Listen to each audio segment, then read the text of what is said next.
En este video vamos a trabajar sobre el tema de extremos de una función de una variable independiente.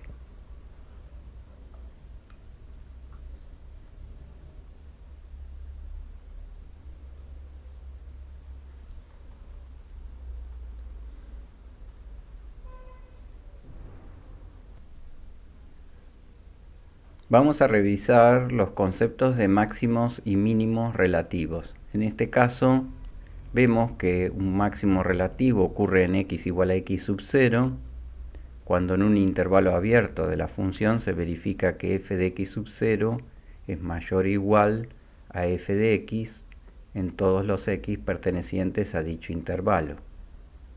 Mientras que es un mínimo relativo, también llamado mínimo local, en un intervalo abierto que contiene x0, donde se verifica que f de x0 es menor o igual a f de x para todo x en dicho intervalo. Dicho esto, ya tenemos una idea de cómo detectar los extremos relativos o locales en una función.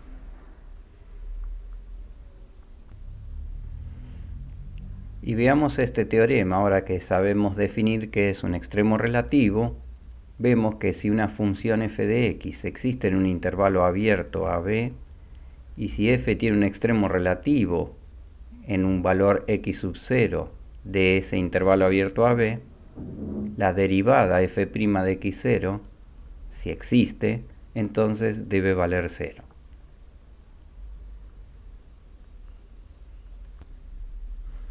Así que te proponemos trabajar con una función polinómica, en este caso de grado 4, una función con dominio en el conjunto de los reales y su conjunto de llegada dentro de los números reales, expresada por la siguiente fórmula: x cuarta más 4x cubo más menos 2x cuadrado menos 12x.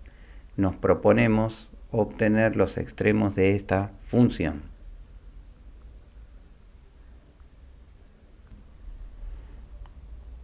Así que vamos a hallar la derivada de nuestra función f' de x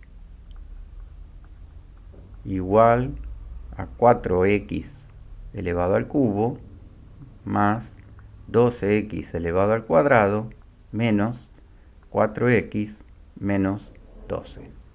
Lo que tenemos que ver ahora es si tenemos extremos relativos.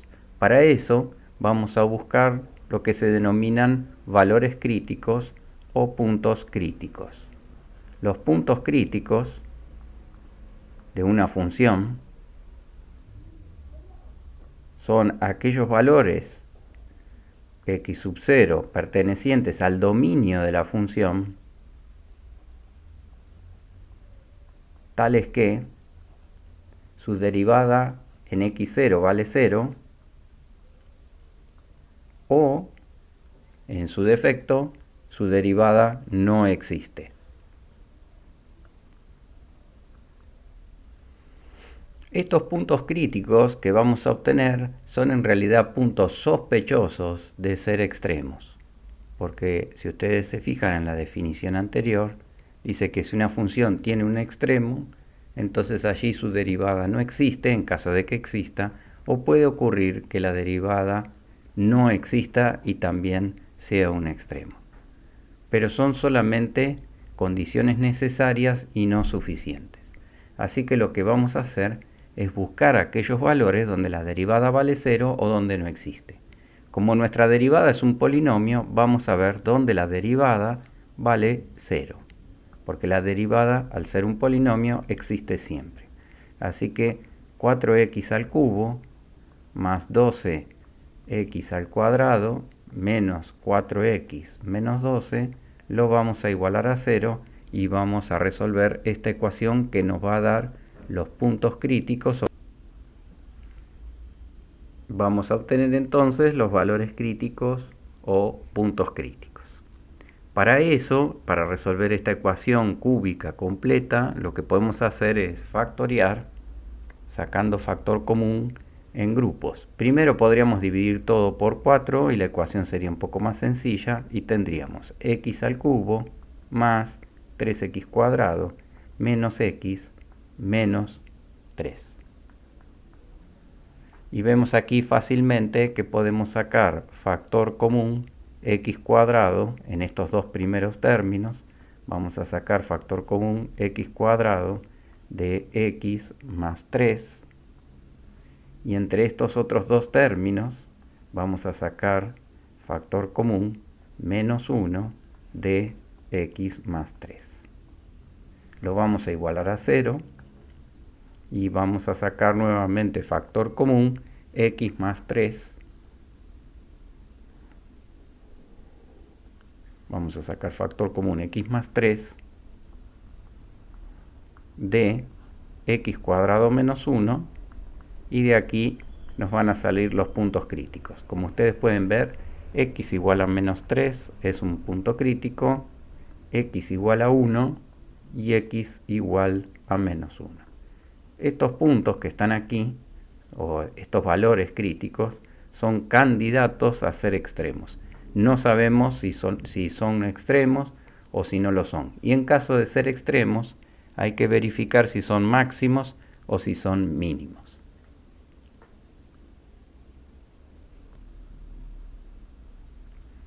Para averiguar si estos valores son máximos o mínimos, vamos a utilizar el criterio de la derivada primera.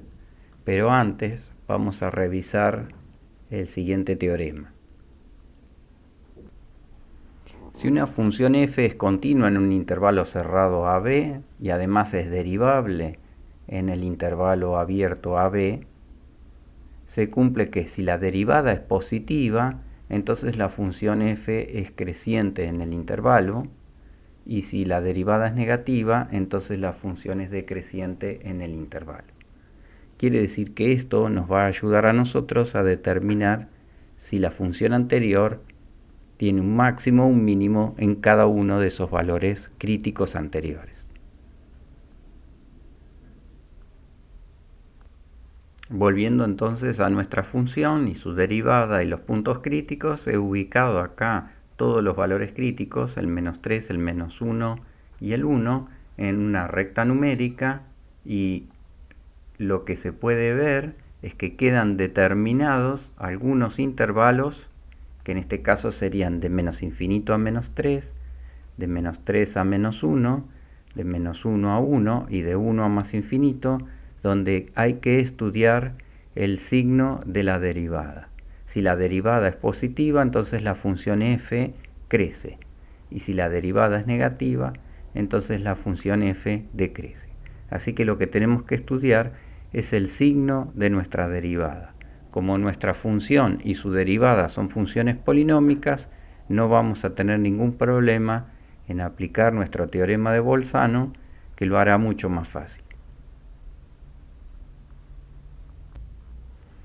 Así que vamos a usar el teorema de Bolzano en nuestra función derivada.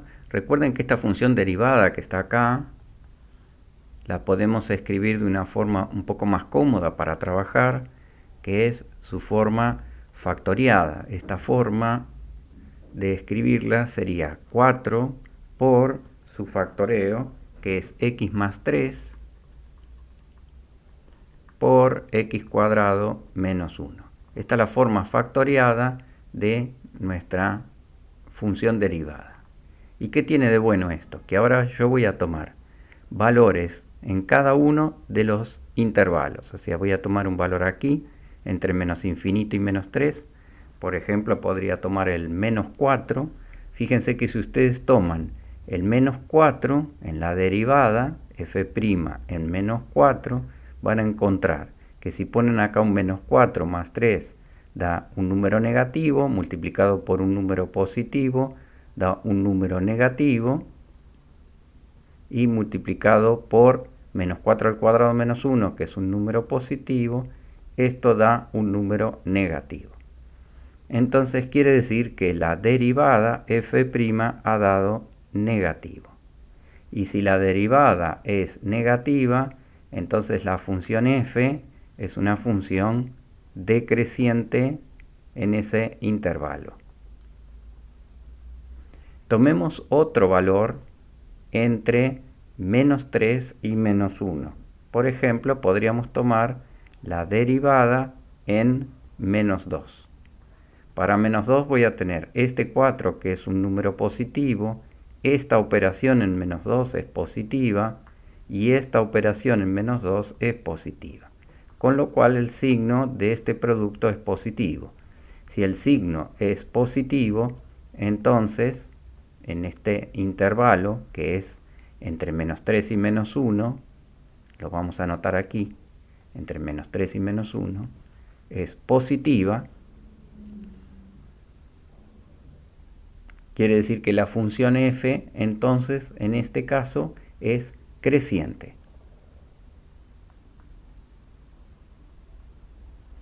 Tomemos un valor en el intervalo que va de menos 1 a 1 y calculemos nuestra derivada en el intervalo que va de menos 1 a 1.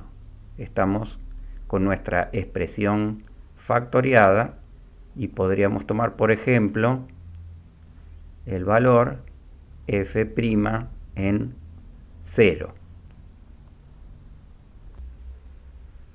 Allí la derivada en 0 nos da positiva y negativa. Quiere decir que la derivada es negativa, entonces la función otra vez es decreciente. Así que vamos a anotar en nuestra tabla que en el intervalo que va de menos 1 a 1, la derivada dio negativa,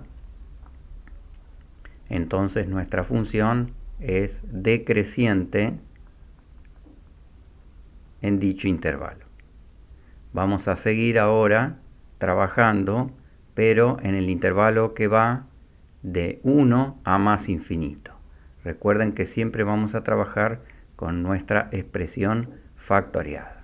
Así que vamos a reemplazar, por ejemplo, por el valor f' en 2. Lo voy a hacer aquí en un costadito y voy a calcular f' en 2. f' en 2 tengo el 4 que es positivo, 2 más 3 es 5 es positivo y 2 al cuadrado menos 1 es positivo. Así que nuestra derivada es positiva, significa que otra vez la función f es creciente, pero ahora en el intervalo que va de 1 a más infinito. Así que tenemos una derivada positiva y otra vez la función es creciente. Ahora miremos un poco la tabla. Sabemos que nuestra derivada en menos 3 vale 0, en menos 1 vale 0 y en 1 vale 0. O sea que tenemos un valor crítico. ¿Cómo es el extremo cuando pasamos de decrecer a crecer? Estamos decreciendo, luego la derivada dio 0 y luego creció. Por lo tanto, nuestra función tiene que tener allí un mínimo relativo. Quiere decir que este intercambio de signos nos dice a nosotros que tenemos un mínimo local o relativo en x0 igual a menos 3. También tenemos un intercambio de signos, si lo observamos aquí. En este caso es la derivada positiva, o sea que la función crece, luego la derivada vale 0 y luego la derivada es negativa. Por lo tanto, allí tenemos un valor máximo. Quiere decir que esto nos indica que tenemos un valor máximo de la función en x igual a menos 1. Y por último, se vuelve a repetir la secuencia de signos de negativa, la derivada, 0 y positiva. Quiere decir que otra vez nos encontramos con un mínimo en x igual a 1. En x0 igual a menos 3 hay un mínimo relativo y el mínimo es f de menos 3 igual a menos 9. No te olvides de reemplazar en la función original. A su vez, en x0 igual a menos 1 tenés un máximo y el valor máximo se obtiene también reemplazando en la función original. En x0 igual a menos 1, entonces el máximo relativo está en f de menos 1 igual 7. Y por último, en x0 igual 1, el mínimo relativo está en f de 1 igual menos 9. Vamos a ver una representación gráfica de lo ocurrido. Y aquí tenemos el mínimo para menos 3, menos 9, el máximo para menos 1, 7 y el otro mínimo para 1 y menos 9. Vemos cómo la función decrece, llega a su valor mínimo, luego crece, llega a su valor máximo, decrece y llega nuevamente a su valor mínimo. En el intervalo que es de menos infinito a menos 3, la derivada es negativa. En el intervalo que va de menos 3 a menos 1, la derivada es positiva. Y en el intervalo de menos 1 a 1, la derivada otra vez es negativa y luego es positiva. Aquí te mostramos una gráfica aproximada de la derivada de la función. Y fíjate que la derivada es positiva en el intervalo que va de menos 3 a menos 1. Quiere decir que en este intervalo donde la función esta de color violeta está por arriba del eje X, la función original, que es esta roja, crece. Donde la función violeta está debajo del eje X, o sea, el conjunto de negatividad, la función roja original decrece. Fíjate, acá decrece hasta este punto donde la derivada deja de ser negativa y también decrece en este intervalo donde la derivada es negativa. Donde la derivada es positiva, la función original crece. Y fíjate que la derivada en este punto vale 0. Y en ese punto justamente tenés el extremo. Como la derivada antes de este punto es negativa y luego es positiva, o sea, pasa del conjunto de negatividad al de positividad, acá tenés un mínimo. Si pasa de positividad a negatividad, ahí tenés un máximo. Si pasa otra vez de negatividad a positividad, ahí tenés un mínimo. Bueno, ahí tenés la relación entre la derivada, la función derivada y la función original. Y con esta vista gráfica cerramos nuestro video. Y esta es solamente la primera parte. Vamos a hacer otros videos mostrando directamente el análisis matemático de distintas funciones con distinta complejidad. Así que los esperamos pronto y muchas gracias por ver este video.